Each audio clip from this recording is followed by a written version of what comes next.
ES Audio. Hello, I'm John Weeks, and this is the Evening Standard's Tech and Science Daily. Coming up, why Elon Musk's playing down today's SpaceX launch.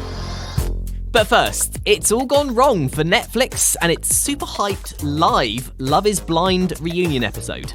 It was due to air on the platform on Sunday night in the US, but apparently ran into a series of technical issues, with subscribers left with blank screens over an hour after it was meant to start. It was set to be the second ever live event on the platform, but never aired, and Netflix apologised on Twitter to everyone who stayed up late, woke up early and gave up their Sunday afternoon to watch it.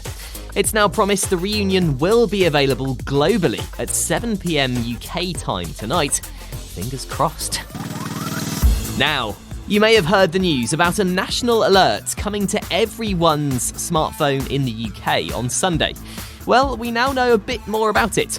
We'll get the message at 3 o'clock on Sunday afternoon, and your phone will make a sound and vibrate, even if it's on silent.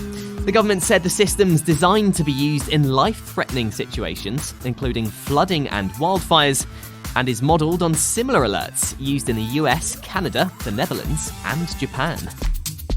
Elon Musk has played down the hype around the debut launch of SpaceX's Starship later today. The rocket system's set to launch this afternoon at 2 o'clock UK time from Brownsville in Texas.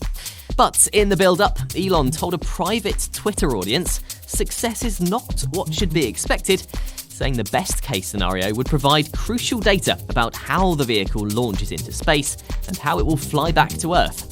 Starship is the world's biggest and most powerful rocket system and will be used to send satellites into orbit. But SpaceX founder Musk has said it will one day be used to send astronauts to the moon and even Mars. A group representing the UK aviation industry says moving to greener fuels will cost more and inevitably reduce passenger demand. But Sustainable Aviation said its modelling also shows that even with slightly higher costs, people still want to fly. The group's calling on support from the government and also wants an industry-funded price support mechanism to help secure private investment in UK sustainable aviation fuel plants. This year, the world's first net-zero transatlantic flight will take off from London to New York using solely sustainable aviation fuel. Research by Imperial College London has highlighted how air pollution causes harm to people from birth to old age, including reducing sperm count and heightening the risk of miscarriage. What we're beginning to see is more and more of these studies emerging. So we now have sort of the confidence to be able to add outcomes like that to all the other outcomes which we've been talking about, like respiratory disease, cardiovascular disease, like increased risk of stroke. Frank Kelly is Professor of Community Health and Policy at Imperial College London.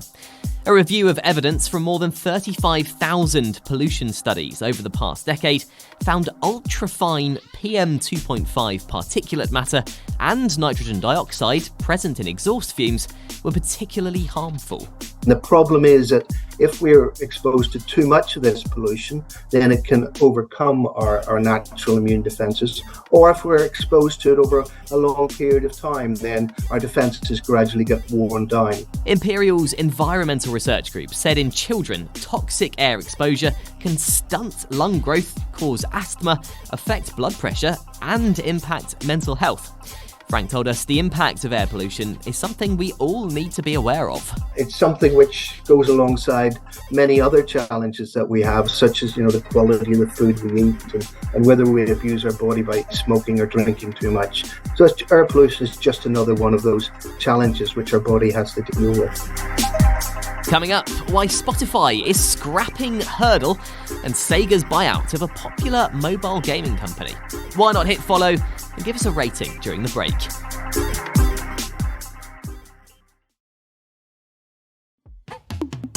Welcome back. A motor neurone disease charity has set out how it plans to spend millions to find more treatment options and hopefully a cure for the condition.